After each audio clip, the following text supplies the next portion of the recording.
Join us today on the CHGO Blackhawks show as we have a little fun discussion this Friday. If you could fix one problem with the Blackhawks for just this season, how would you do it? Also, how do we remember Nick Foligno as Blackhawks captain?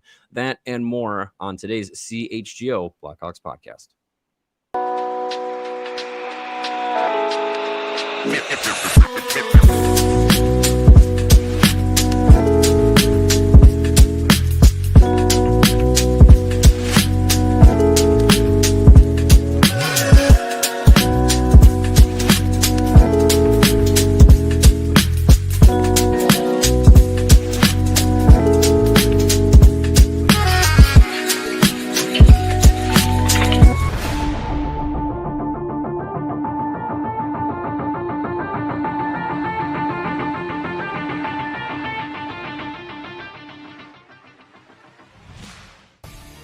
Hello and welcome to the CHGO Blackhawks podcast. My name is Mario Tirabassi. I am joined over there. There we go. Got it.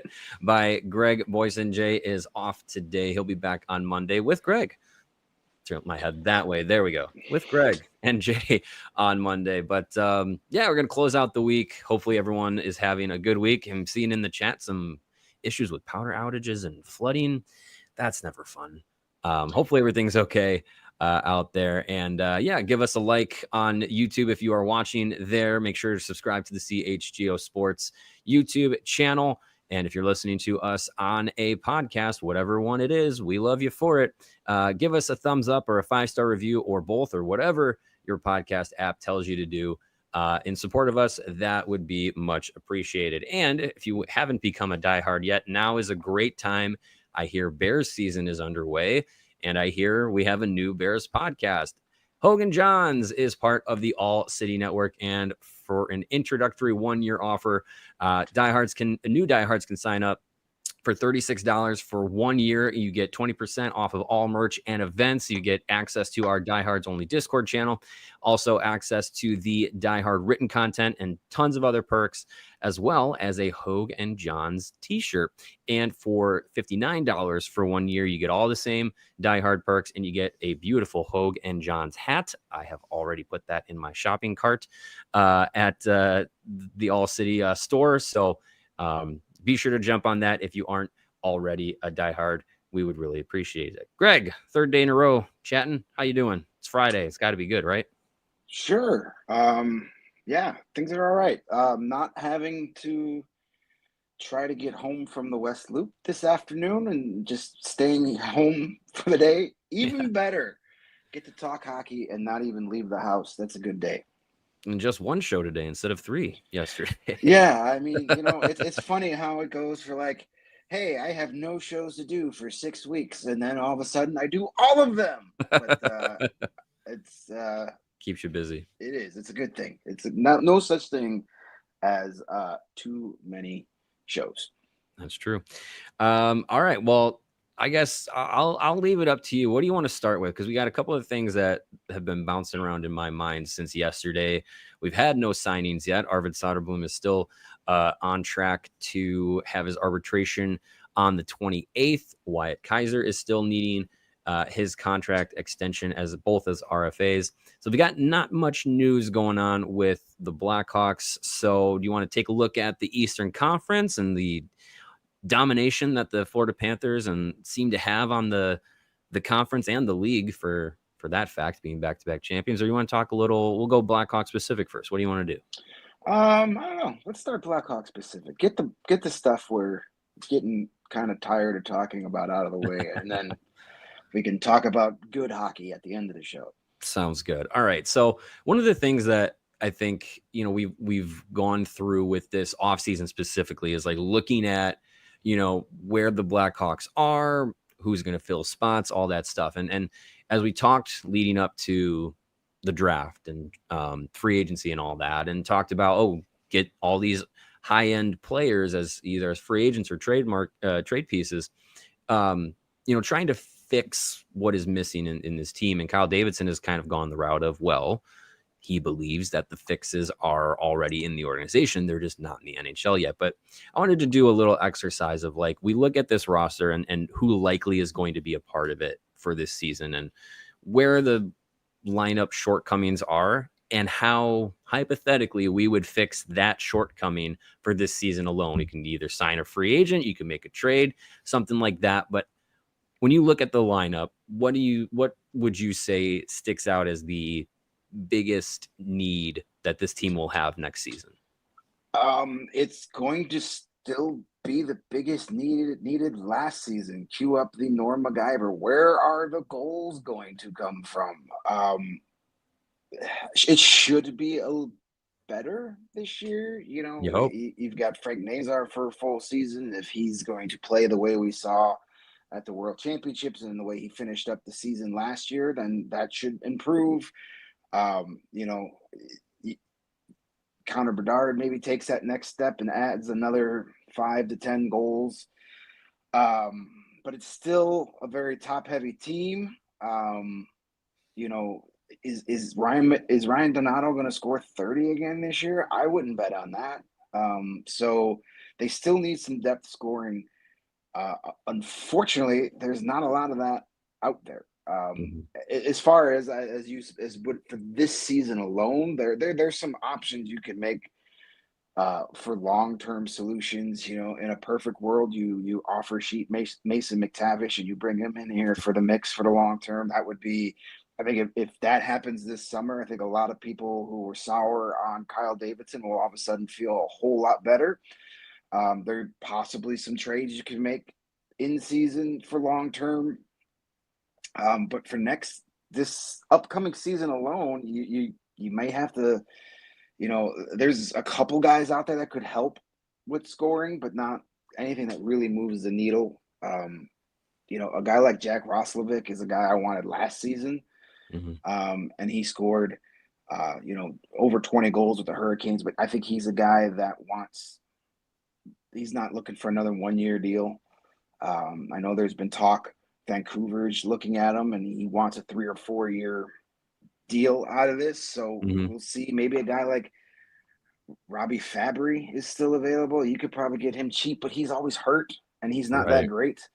You know, Victor Olofsson's a name. He had a pretty good season with the Golden Knights, but you know, everybody has a good season when they play for the Golden Knights. So you know, I just don't know really what's out there. You know, you're at the time now where some of these guys might get desperate enough to sign a 1-year deal, but they have to figure out goaltending. And it's tough to know what the fix is there outside of, you know, getting guys from within to have big years. And that's what Kyle Davidson's relying on.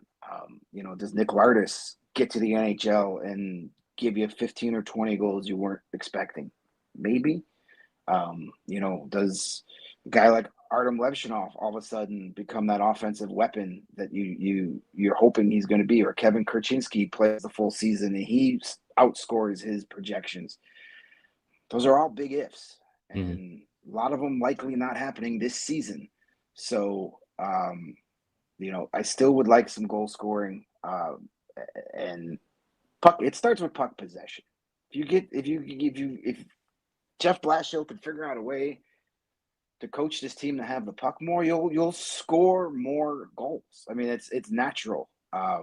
You know, that's those two go hand in hand. If you have the puck a lot, you're probably going to score more goals. Yeah, you have the opportunity to, at least. Yeah, I mean, I look at it and I think, you know, we've talked a lot about like, oh, they need center depth in previous years, especially when Jonathan Toews wasn't in the lineup, and then since he's been away from the team, you kind of talk about the center depth. And yeah, Jason Dickinson's a really good third line center, and you know, you see what Frank Nazar is he a full-time center? You've used Ryan Donato as a center, but mostly in a fourth line role. And then you have Connor Bedard, who you're still figuring out what he is. So going into this year, I mean, you know, your top six you're excited about because you have, you know, Ryan Donato coming off a big year. You have Bedard, you have Nazar, you know, Tavo's there, Bertuzzi, Burakovsky. Like there's a good mix of guys that, you know, are there. You just don't really have that like solidified center, I would say, within that group that you like really can trust and can win some faceoffs. You mentioned Jack Roslovic. That would for this exercise, that would be what I would do. I would bring in Jack Roslovic. He's, still not over the hill. He's 28 years old. 22 goals, 39 points last season. He's a guy that has been a really good utility player. And I think he's been on the RFA market and the UFA market before, and we've had discussions. You specifically have brought him up a lot in the last couple of years about a guy that would fit that that role with the Blackhawks. So I look at it and I feel like I'm comfortable with the players that are going to be in that forward group. It's just the center position is still one of those things where I'm just like, I would like somebody who I feel like I know more or less is a center, not like on the fence. So for me, that's what I would do. I would bring in a guy like him. Marco Rossi's out there. That's going to cost you more than just money to get him, unless you go the offer sheet route. But then that's compensation with picks and everything, and it's going to be high. And you don't want to give up your own first round pick. So I think McTavish would be a guy that you could go out and do that for as well. But then you're trading pieces, and it's going to cost you a lot. So I think if you're looking to keep those pieces you have while getting someone that can kind of plug the hole in the boat for a little bit at least, I would do that. I would get Roslovic. It's not an exciting UFA market. It really wasn't one anyways. Once free agency actually hit and most of the big names were gone, and now you're looking at it and it's just like, you went through it. Like, there's really no one that excites you. No. And even Roslovic is like, okay, sure, but like that's what we're talking about here for like a 1 year, like a 1 year bridge. Help these kids kind of along for this year. That would be the move that I would do. I'm not excited about it, but that'd be the one I would do. Yeah, and then there's still some other options trade-wise as we get closer to the season. There's still some teams that are over the salary cap as we speak. The Golden Knights are going to have to do something here before the season starts. The Oilers are right up against the cap. The Panthers are over the cap, but we'll talk about the Panthers later. You have a lot of teams that are going to be looking for flexibility, so maybe you can add a guy there. Again, if a guy like Jason Robertson hits the trade market, we still don't know what's going to happen there. It sounds like the Stars are kind of like, well, we asked him what he wants. It's a lot. And we see that, if we can get a ton for him, which they should be able to, then they may trade him, but we don't know what that resolution is yet. To me, trading him to a team like the Blackhawks makes a lot of sense, just for the fact that they're pretty much locked up. Their core is locked up. They've got all these guys signed, Rantanen and Heiskanen, and we just keep naming. They've got most of their important guys locked in for at least the next 3 or 4 years. So you're not going to get a ton of draft guys because you don't have a ton of picks, because you've traded them in the past for deadline deals, and even if you do, you're talking about 27th through 32nd. So a good way to keep your window open is to keep bringing younger, cheaper guys, and a good way to get younger, cheaper guys is to trade a guy like Jason Robertson for a team that can give you a lot of draft picks and or young players. So that makes sense if it pops up. And listen, Jason Robertson solves a lot of problems for a long time for the Blackhawks, but that's the odds of that happening aren't great. Pretty low. Yeah, so maybe something like that. Maybe a Jordan Kyrou from the Blues is a name we've heard a lot that they want to move on him. He'd be a great fit for the. He's still a great fit for. He's still, he just signed that deal, so he's locked up for a while. But for some reason, the reports are the Blues want to move on from that contract already. I think the way he plays fits this team really well. But again, you're talking about interdivision trades. I know that it's not, the 80s anymore, but you probably have to give up more if you're a divisional team than, say, the Carolina Hurricanes would. But you never know. Those are still options that are available. You never know what the Panthers have to do before the season starts. I know Evan Rodriguez's name has been floated out there a lot, but he's not a guy that really – Evan Rodriguez is a really good player on a team like the Panthers. Yeah. Like a deep cup team where he can just go out there and be fourth line Evan Rodriguez and be really good. You put Evan Rodriguez on the Blackhawks, it's kind of, okay, what exactly – it's not a good fit. Right. He becomes another like third line center guy. And right. It's just like, and you have some of them. Yeah, we have a lot of those, too many of those guys. So it's a tough for like a 1 year fix. It's tough. And I think that was part of the reason why why Kyle Davidson decided to kind of sit this one out this summer. Yeah. Like, you know what? There's nothing out there that's worth it for a year. So I'm just going to let my guys grow another year. And if they develop and they take those steps, and it's a victory. So we'll just have to see if that philosophy actually pans out. Hopefully the 1 year fix is in the room like he hopes. I think that would be great. If most of these guys that you're going to see the majority of the season pan out, we could be talking about Ryan Green taking a full-time NHL job. We could be talking about Oliver Moore taking a full-time NHL job. And I think that would be great because we're all excited about Lev Shinov and Renzel and, seeing Nazar in a full season. But if these guys that are coming in their first full years, if they can come in and take a full-time NHL spot, like that would be, I'd be ecstatic. I think everyone else would be. All right, we're going to hit the break zone here. We'll come back and we'll talk a little bit about Nick Foligno, the beloved captain of the Chicago Blackhawks, and what his captaincy era has meant and will mean. So stick with us. What is Sunnyside Cannabis Dispensary? Well, I'll tell you, it's your home for judgment-free cannabis shopping, a place where all kinds of visitors are welcome to explore, discover, and purchase a wide array of high-quality products. Sunnyside has everything you need to elevate your summer. And it's Illinois' favorite dispensary with locations all over the state, including in the city, like in Wrigleyville and River North, and out in the suburbs, like Champaign, South Beloit, and so many more. And if you're starting out, Sunnyside has expert guidance with brands that you'll know and love, like Good News and Mindy's. Visit sunnyside.shop for bright buys every day, including 50% off of your first 3 online purchases using the promo code HICHGO. That's HICHGO at checkout. Exclusions do apply. Sunnyside Cannabis Dispensary, bright buys every day, only for those 21 or older or Illinois medical card holders. And if you're an existing user, use the promo code CHGO50 for 50% off one Cresco Labs brand item.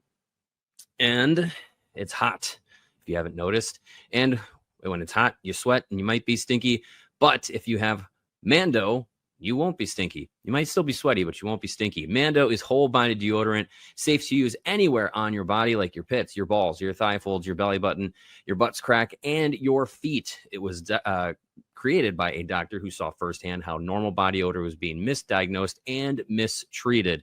And it is proven to be more controlling of odor than just a shower with soap alone. And they have a 4-in-1 body wash, which is shampoo, face wash, body wash, and deodorant all in one. It simplifies your hygiene routine and saves you space in your travel bag. Speaking of travel bags, Mando Starter Pack is perfect for new customers. Comes with solid stick deodorant, cream tube deodorant, and 2 free products of your choice and free shipping. And with a special offer for our listeners, new customers can get 20% off site-wide with the code CHGO at shopmando.com. That's code CHGO for 20% off site-wide. All right, we're back. If you haven't hit that like button, do it now. Little like spike, 1, 2, 3, boom, spike it like a Rob Gronkowski touchdown. Remember him? He was a football player at one time. So Nick Foligno, he's going into the last year of his current contract. I think all indications outside of him saying it himself are that this is likely his last year with the Blackhawks. Now, I don't know if it'll be his last year playing hockey, but got to think, the mileage is eventually going to catch up with him. Kind of context clues when we've been talking with him, either on our show or in the locker room, it kind of sounded like, if this move to the Blackhawks and this extension he got wasn't coming about, he might have already been retired. So I don't know if that's exactly the case, but I kind of felt that a little bit. But he's stuck around. He's been here, along the rebuild, and has been put in the leadership role of captain, succeeding Jonathan Toews, and was an alternate captain essentially right away once he was brought into the organization. But it's a bridge captaincy, and following Jonathan Toews was not going to be easy. It probably would have been really difficult to put a guy like Connor Bedard in that position as well, seeing the kind of pressure he's already been on. But Foligno has become the voice of the team for a while, and at the end of last year he talked about wanting to eventually pass that torch to this next group of guys. So it kind of feels like this is probably the last year. I don't think he'll be traded. I don't think the Blackhawks would put him in that situation unless he asks to be moved. So when we look at Nick Foligno, I know we're in the moment, but down the road, 4, 5, 6 years, when you look at Nick Foligno as Blackhawks captain, how do you think you'll remember him? You'll remember that time, and how has it been from your perspective, Greg? Because I know that some people really love him and some people can't stand him. Yeah, there's a both ends of the spectrum in Nick Foligno fandom, though I think for the most part he is a very well liked guy, and we got to know him on a personal level a bit for the year that he worked with us on the show. So and that guy that you see in those after practice post game scrums is the guy that he is 24 hours a day. Some people are like, oh, Foligno's doing his act again. No, there's no act there. That's who he is. He's a very passionate, intense guy. Unfortunately, when you look back at these 2 seasons, last year as captain, not a great season. This year, not expected to be another great season point wise. So when you look back at 10 years from now and you just see, oh, he had a 61 point season and a 70 point season as captain, that's not great. You could look back now at the 05, 06, 06, 07 season when Adrian Aucoin and Martin Lapointe were co-captains and those teams sucked. But I think it's going to be years from now when some of these young players that got to play from him and listen to all his and his ways to do things, eventually those things are going to make sense. Like when you're 18, 19, you're in the league, I'm sure some of these guys roll their eyes when Foligno starts on one of his got to play the right way stuff. I mean, we all have at some point, but eventually that's going to click for some of these guys. And Martin Lapointe gets credit from some of those dynasty Hawks that were there for those couple of years, like a Duncan Keith and Brent Seabrook. Like, give him credit for being that veteran that really had an influence on them down the road. I kind of look at Foligno like, I think back to my sophomore year at high school, English. I had this, our English class, the teacher he was a weirdo, and I say that with affection. And like the class, he would record every class, and if you were absent, you had to go the next morning and sign out the cassette tape version of that class and listen to that class because you were graded on your note taking. And it was essentially a note taking class. And at the time, it was like, this is the stupidest, most boring class ever. But about 9 minutes into my first college class, it hit me, and I was like, oh my God. That was the most valuable class I ever took in high school because it taught me how to take notes.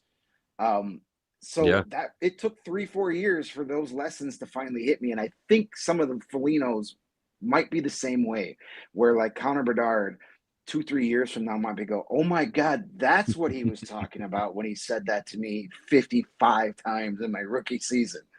He'll never hear Queen and mistake it for the Beatles ever again. I would hope not. Yeah.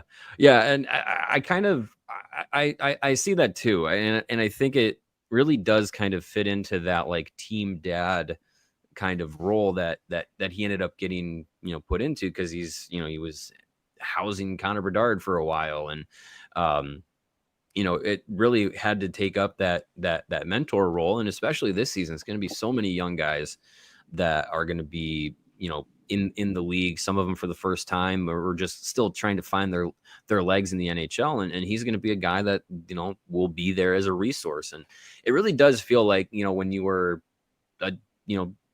14, 15, and your dad would tell you things about, getting older or growing up or the real world or whatever.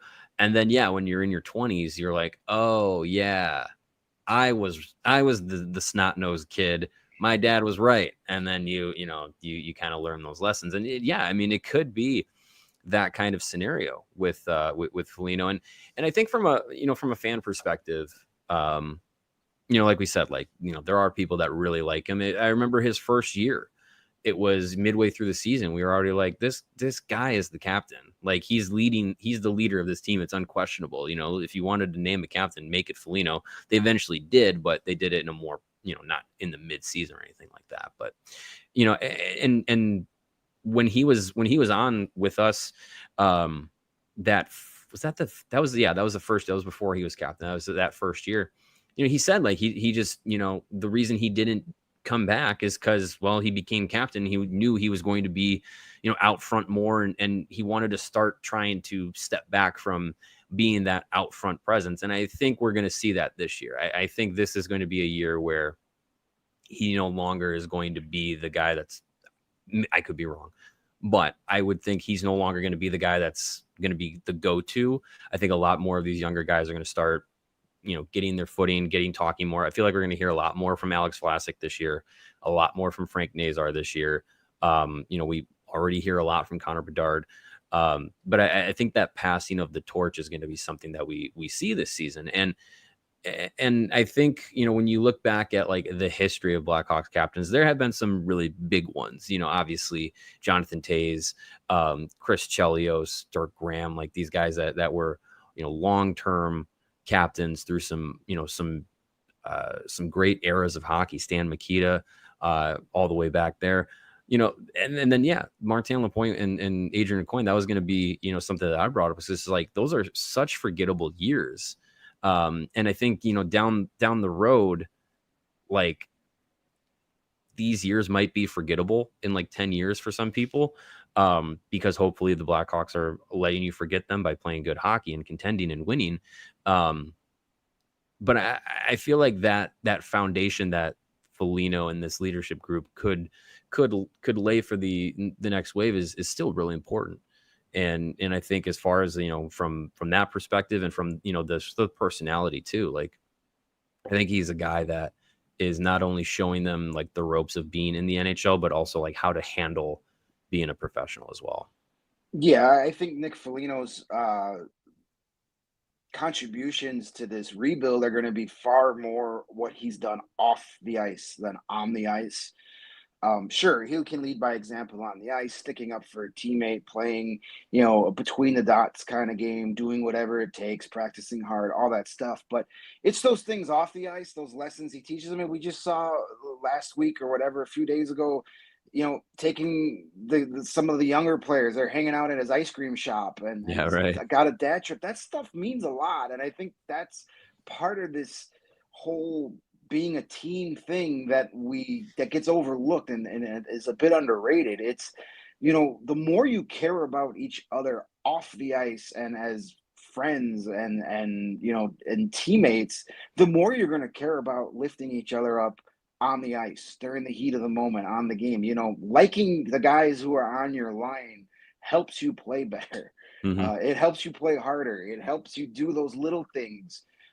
It gets you to the point where you become a less selfish player, because you're like, hey, I don't care if it's me or my other guys on the stage, that get the spotlight. So those are important things. And that Foligno's bringing a lot of that to this young team. He knows exactly what this is about, where it's almost like good cop, bad cop, where Nick gets to be the good cop and Jason Dickinson gets to come out and be the bad cop. And you need both. You do need both. And I think you need the reality check. those roles. Where You know, Dickinson's a guy that gets mad, but Foligno's a guy that gets disappointed, and those are two different things. And both, young players need both of that. Yeah, exactly. That's a good point about Dickinson. I feel like I feel like his comments at the end of last season kind of got like, oh, this guy, ugh. But it's just like, well, there is a lot of optimism for the organization. Yeah, but also it still wasn't a great year. And for the guys that aren't, looked at with the optimism of the future, like he was just being honest, like, man, like this was a rough season. And as much as we get excited for a lot of these young guys, we also kind of have to come down with the caveat of like, some of them probably won't pan out, and he is that kind of reality check kind of guy. So yeah, it's a good point about like having to need both of them at times, because you might buy into a lot of the one perspective, and then Dickinson might say something, you go, oh yeah, well, he's right too, and that could be something that's good for these young guys. All right. Hit that like button. Second of 3 ad breaks going on right now. So we'll be right back in 2 minutes. We're going to hit the break zone on the CHGO Blackhawks podcast. It's summer, which means it's baseball season. And if you're looking to get out to a game out at Wrigley Field or at Rate Field, check out our friends at Game Time to get the best deals on tickets to those games. Game Time makes getting tickets easier and faster, even for hard-to-get playoff seats. One of those 2 fields I mentioned might host playoff games this year. You can go through so many different ticket selections, whether it's sporting events, concerts, music, a venue, different things. You got theater events, comedy shows, whatever it is. If you want to put your butt in a seat, Game Time can help you get there. They got the last minute price drops. They got the zone deals, the view from your seat function, which is awesome. And they have the upfront pricing. So no hidden fees at checkout, nothing like that. What you see is what you pay. Take the guesswork out of buying tickets with Game Time. Download the app, create an account, use the code CHGO, and you're going to get $20 off your first purchase. Terms do apply. Again, create an account, use the code CHGO, and you're going to get $20 off your first purchase. Download the Game Time app today for last-minute tickets, the lowest prices guaranteed. And when you're at those games, you might want to, put down a little bet. And if you want to do that, do it with our friends at Circa Sports Illinois. Whatever the sport, the app to use is Circa Sports Illinois. It's betting the way it should be. Circa Sports Illinois has high betting limits, low holds, and exceptional customer service. You can bet on all your favorite teams in every game this season, whether it is spreads, props, futures, in-game, or more.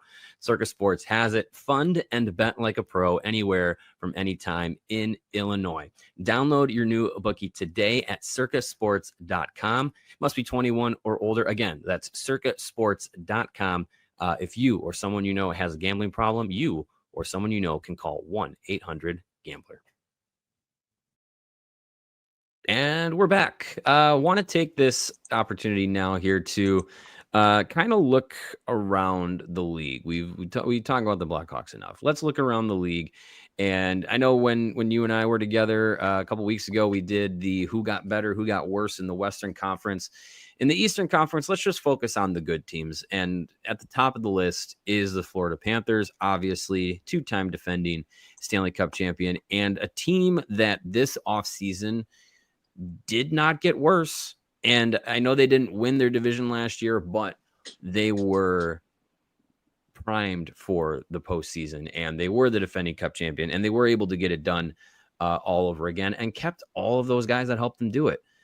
When you look up and down at the Eastern Conference, Greg, do you see a team that can dethrone the Panthers and stop them from going to a 4th straight Stanley Cup final? No. See you next week. All right. Yeah. I think the only element that is going to stop the Florida Panthers this year is the dreaded, still undefeated in the history of all of sports, injury bug. Yeah. If the Panthers get a rash of injuries, especially after the trade deadline, they might be in trouble. Now, as we have seen, Matthew Tkachuk will play through anything. But, you lose a couple guys and you can't replace them via the trade market. then your depth starts to get hurt, and they've got great depth at the NHL level, but they don't have great depth as an organization. They don't have You don't an trust AHL. Mackenzie Entwistle? I mean, yeah, we love him, but you know what? If you're replacing Sam Bennett with Mackenzie Entwistle, you have a problem, a big, big problem. Yes, I know the Charlotte Checkers made the Calder Cup final last year, but I just don't think there's a huge drop off if you have to replace some of these NHL proven Stanley Cup championship guys with guys from the AHL come playoff time. But as we saw last season, you just said it. The Panthers didn't win their division because they didn't care. They just knew, they know, get to the playoffs, and then we do what we do. So they're not going to kill themselves in the regular season. They're not going to go try and win the President's Trophy. They're going to do what they do. They just in a 7-game series with the way they play and who they have and all those guys coming back, I just don't see any team in the East that's going to beat them 4 times in 7 games. They just wear you down. They force you to play their brand of hockey. They've got guys that will just, Kachuk, and now Marchand is back, and Sam Bennett. They will just beat your ass up and down the ice. Oh, and they'll also score on you too. That's the difference. Guys in the East, as we'll talk, they've tried to get bigger and meaner and some of those more physical guys. That's great. But the Panthers' big, mean, physical guys can also score 40 goals a season. So, it's just so tough. And I don't see a team in the East that's really made a jump can take them out in a 7-game series. If the Panthers are happy or are healthy, they're always happy. They keep winning. Keep going to the elbow room. Yeah, I mean, but we also know hockey is a weird and dumb, silly sport. That's why we love it so much. And maybe a goaltender has the best 10 days of his life and steals a couple of games and they get goaltended for a series. That is always a possibility. But I just don't see a team that can handle that, the way that team plays, to beat them in a 7-game series. And that includes all 16 teams in the Western Conference too. Mm-hmm. Yeah, I think that the East feels more winnable more easily winnable for the Panthers, unless you in comparison to if you drop them into the Western Conference. I think the Western Conference has more tougher teams throughout, but I think the East at the top is still got some really quality teams, and I just think, though, you look at Toronto. Now you don't have Mitch Marner, and you don't have a track record of anyone should believe in when it comes playoff time. They're probably still going to be a really good regular season team, but when it comes to playoff time, how are you built to succeed? Tampa's the team that I look at that I'm like, that's the one that has all of the pieces there that I could legitimately see giving the Panthers a run for their money. They got the coaching matchup between Paul Maurice and John Cooper. That's a really even match in my book. And then, just the way that the Panthers or the Lightning are built, again, they are a team that can play different styles in the playoffs. If you want to get physical with them, they're fine getting physical with you. If you want to try and run and gun, they can run and gun with you as well. I think the Lightning could give them, a good run for their money. But again, I don't know if it's enough to keep them down. I don't believe Ottawa could do it. I don't think Montreal could do it. Washington feels like a really hard team to gauge because is Alex Ovechkin going to be as motivated as he was last year chasing the goal records? Is he going to are you going to bank on Alex Ovechkin again putting up Jesus, right into the microphone, 40 plus goals? Are you banking on Dylan Strome continuing to be the guy that he is? What's Ryan Leonard going to be at the NHL level? We don't know yet. I just feel like Washington is still a hard team to figure out. Carolina, they're going to be good, right, but are they going to be that team that can get over that hump if they were matched up with the Panthers? I don't trust it.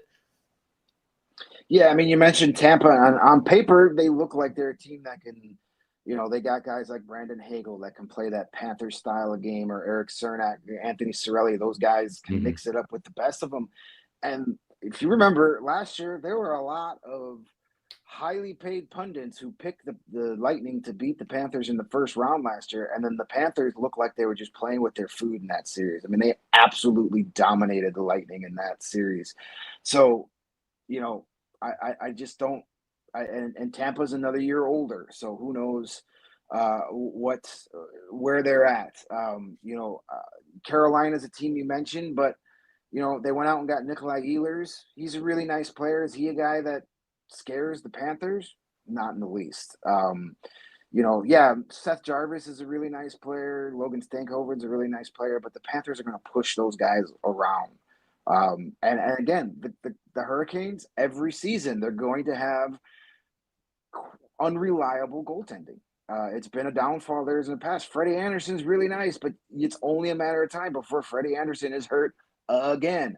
And it's only a matter of time before Freddie Anderson is hurt in the playoffs again. And Peter Kochetkov is a really interesting goalie, has a lot of potential there, but he is a bit of a wacko that you never know when he's going to fly off his handles and give up 7 goals on 8 shots. Like he's still very inconsistent. So I'm not trusting that. What Carolina needs in net? Laurent Brossoit. No, I was gonna say Laurent Brossoit. All right, either one. Take them both for Seth Jarvis. Yes, 1 for 1. I think the Capitals. You brought up good points about Ovechkin. Now that he's got the record, is he going to play like his hair is on fire every night?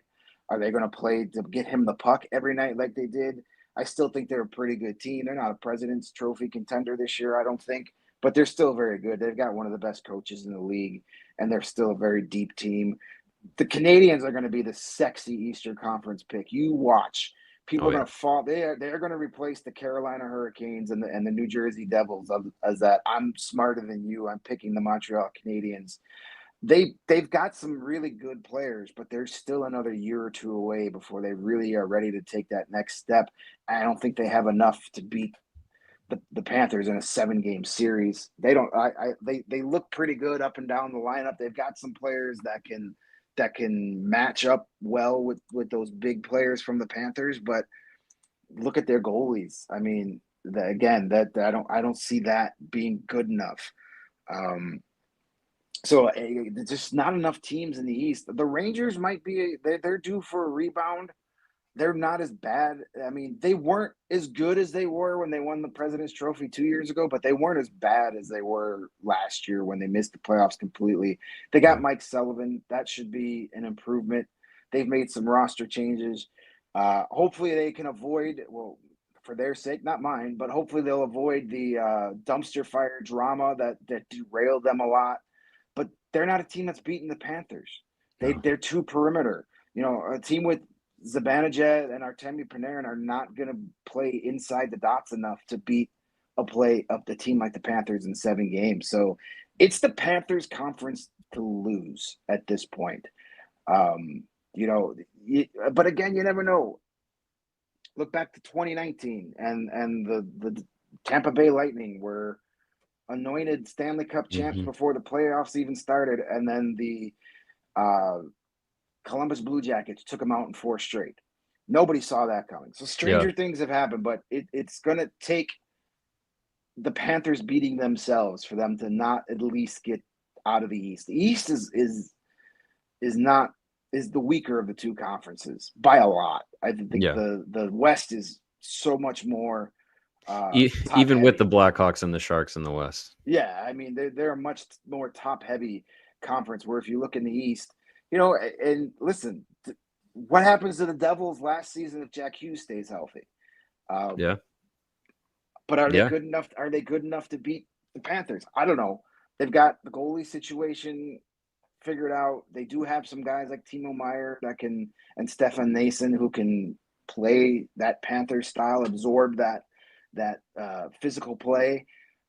But as I believe it was Sprout said in the chat just a couple of minutes ago, the Olympic break is going to be a factor this year. Now, some teams may look at that as hey, that's 3 weeks where some of my guys can get healthier and we'll have fresh legs coming up. But then that post-Olympic break schedule is crazy. A super compressed schedule.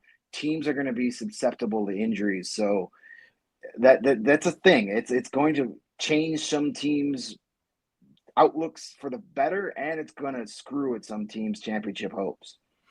Well, that Olympic break might be nice for some teams to get some rest, but I don't think the Panthers are going to get a lot of rest because I would think Tkachuk's going to be there. Gustav Forsling's going to be there. Reinhardt's probably going to be there. There's a chance Marchand's there. Bennett, maybe Seth Jones for Team USA. They're going to have a lot of guys. A lot of those guys are going to be playing in that tournament. Will likely be playing in the Olympics. Barkov, yeah. I mean, they're not going to get a lot of rest. No, they're not. They're not going to get much rest. Yeah, so that's a thing to consider as well. So, but as we all know, the rosters we're looking at and comparing and projecting now are going to be totally different by the time the puck drops on game 1 of the Stanley Cup playoffs.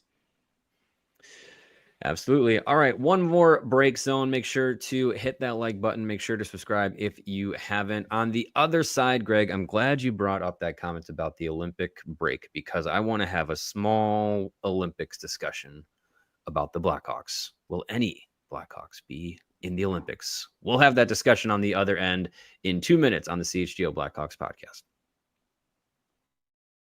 Ray Chevrolet in Fox Lake is continuing to fire off fireworks for all the month of July with big savings. You can come in to shop the Freedom to Save sales event and drive home with $10,000 off MSRP on new Chevrolet models, or you can check out their selection of over 125 vehicles priced under $20,000. As one of the top selling Chevy dealers in the Midwest, they're able to keep their prices competitive, so you know you're going to be getting a great deal. And with Ray's price promise, that lets you shop confidently because the price you see is the price you pay. You can go see for yourself. Visit our partner at their convenient location on Route 12 in Fox Lake, and don't miss out on their Freedom to Save sales event going on all month long for $10,000 off MSRP on new Chevy models. Shop Ray Chevrolet in Fox Lake, or you can go to raychevrolet.com. And from Ray Chevys to Ray Shady's Shady Rays. You know that moment when you realize you've left your sunglasses at the beach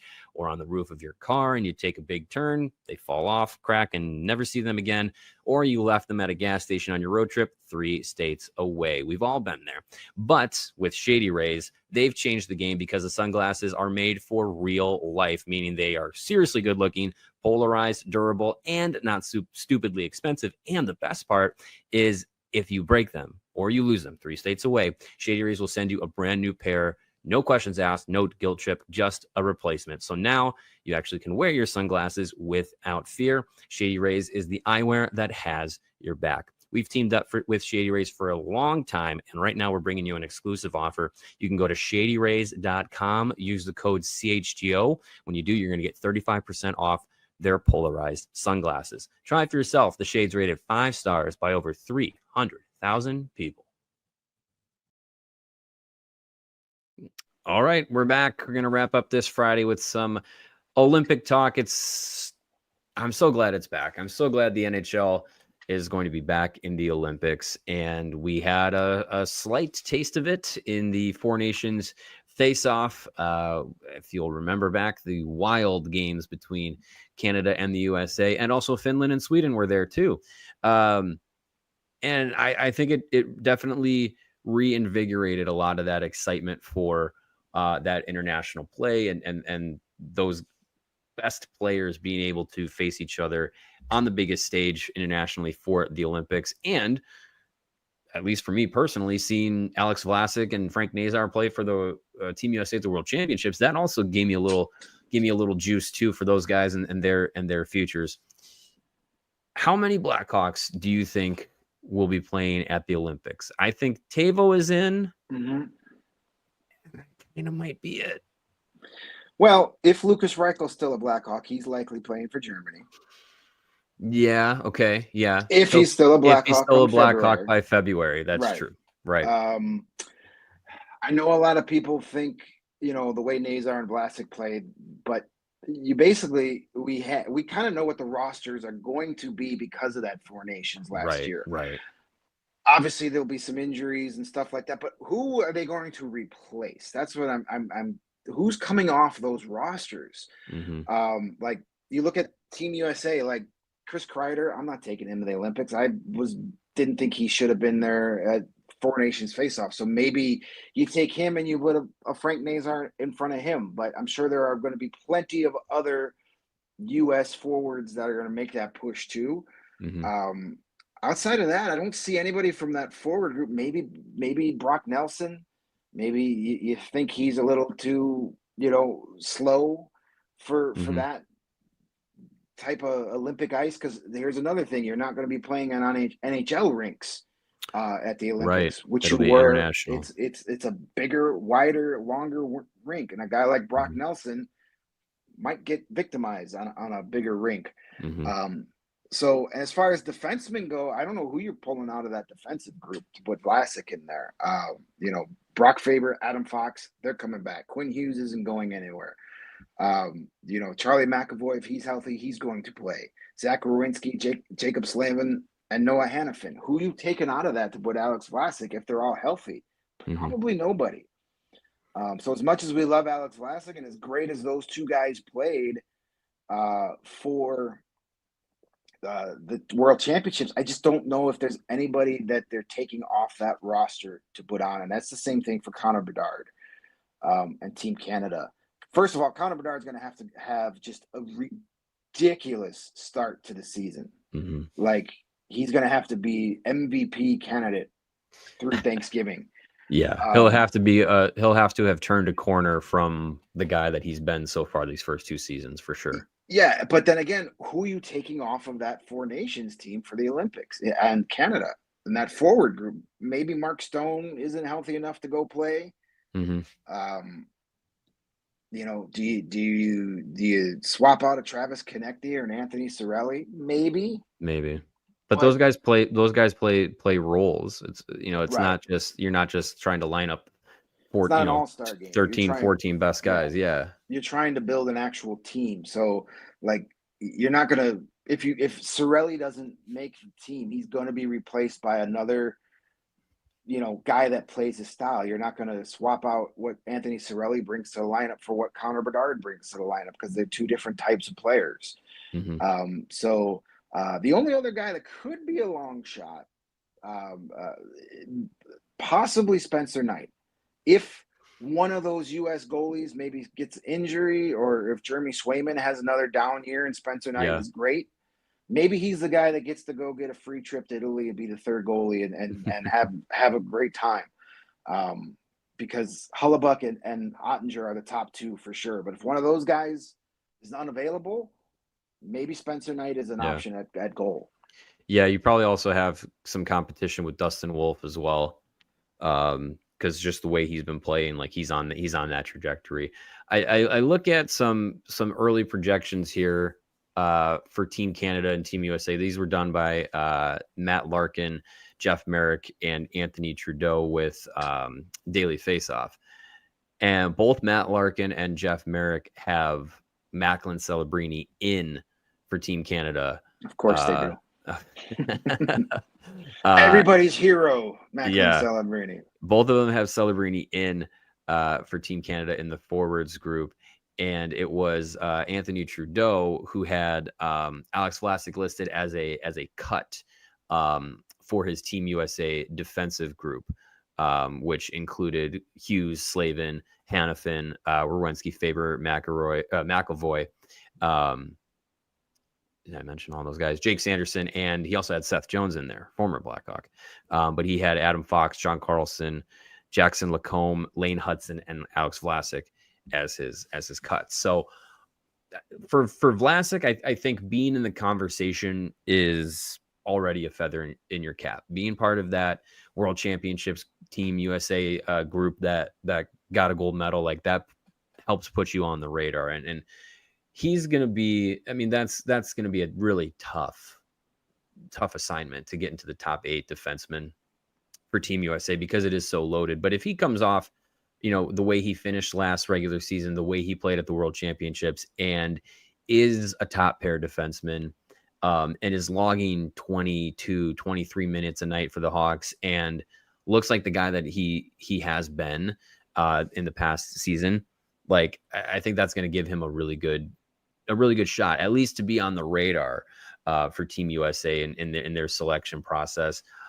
Like you said, Nazar, it was great to see his performance at the World Championships. If he lights it up out of the gate, he's definitely going to be in the conversation for sure. Like, if he takes what he did at the World Championships into next season and is the speedy playmaker, relentless, putting up points, scoring goals, playing on a penalty kill, like all that for the Hawks, he's going to be on the radar for sure. And I agree, like Bedard's going to have to be like to crack Team Canada as a guy who is not you can put him in the bottom six for Team Canada type of guy. He's going to have to be like you said, MVP caliber guy. He's going to have to put up like 25, 30 goals by the time it gets to, January, to be in that conversation.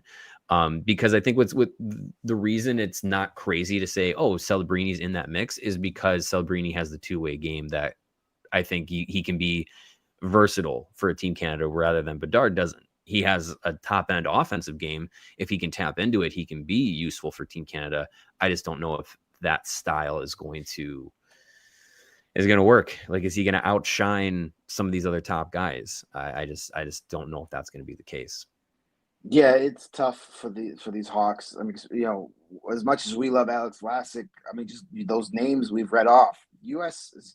defensive core is deep, and there's going to be a lot of competition there. But at this stage of these guys' career, just even being in the consideration or being part of the last cuts is a good thing. Maybe some of these guys come 2030 when we're doing this again in 4 years, maybe that's when you're like, oh, for sure, Connor Bedard is playing for Team Canada, or for sure Frank Nazar is going to be an easy shoe-in for Team USA. But it's overall big picture, like for these young kids on the Hawks, the Olympics shouldn't be like a main focus. It's fun for us to talk about it, especially here on July 25th when there's literally nothing else to talk about. But I mean, I would be willing to bet if we asked a guy like Frank Nazar, hey man, do you want to make the Olympics? He'd be like, I don't really care. If I do, awesome. If I don't, like, I want to make the playoffs with the Blackhawks. That's what I want to do. Baby steps first. Yeah. So we'll see how that shakes out. I'm sure there'll be a lot of discussion and debates about that throughout the year. But as far as like Blackhawks at the Olympics, the Blackhawks, for the most part, is going to be one of those teams that gets to use that 3-week break to rest up and heal up. And hopefully, play spoiler down the stretch and maybe probably not be in the wild card race, but let's ruin the wild card race for a couple other teams. Coming for you, Utah. Who's going to be Buddy Robinson this year? That'll be Buddy Robinson. Yeah, that'll be our next topic. Who's gonna be the Buddy? Who would be a good Buddy Robinson? Who'd be someone that would just ruin a team? I think. Do you watch the What If series on Disney Plus, the Marvel stuff? No, I haven't. It's really. I mean, you guys just did a whole bunch of What If stuffs, but like the NHL should produce one about what if Buddy Robinson doesn't score that goal in Pittsburgh. Because the Penguins make the playoffs and the Panthers don't in 2022, and who knows what happens from there. So that's a good fun maybe August topic. What if Buddy Robinson doesn't score that goal? The shockwaves. August starts next week, so keep that in the back pocket there. All right. Well, this has been a fun week. Greg, thanks for being here. I know you're going to be here again on Monday. Just want everyone to check out Greg's work at Chicago Hockey Now and on all the major social media platform sites. Hey, if you enjoyed this week, come back again. We're here 5 days a week throughout the summer at 2:00 Central Time. Cannot wait for Blackhawks season to get underway again. Training camp a month and change away. It's going to be exciting. We can finally see some guys get on the ice, and World Junior Summer Showcase is starting up this weekend. So Vanacker and Boisvert and Spellici are going to be out there. So hopefully we'll get some good highlights from them this week. Yep. What are you looking forward to, Greg? Maybe some more Beauty League highlights from Blackhawks defensemen scoring goals. Sure, I'll take it. In beer league games. All of the games that don't matter highlights, I will take it. Yeah, they're fun. It's all we got right now. Got to take what you can get. All right. Thank you for joining us on the CHGO Blackhawks podcast. On your way out, hit that like button. Make sure to subscribe. Do all that fun stuff. We will see you on Monday at 2:00. We all silly like the mayor.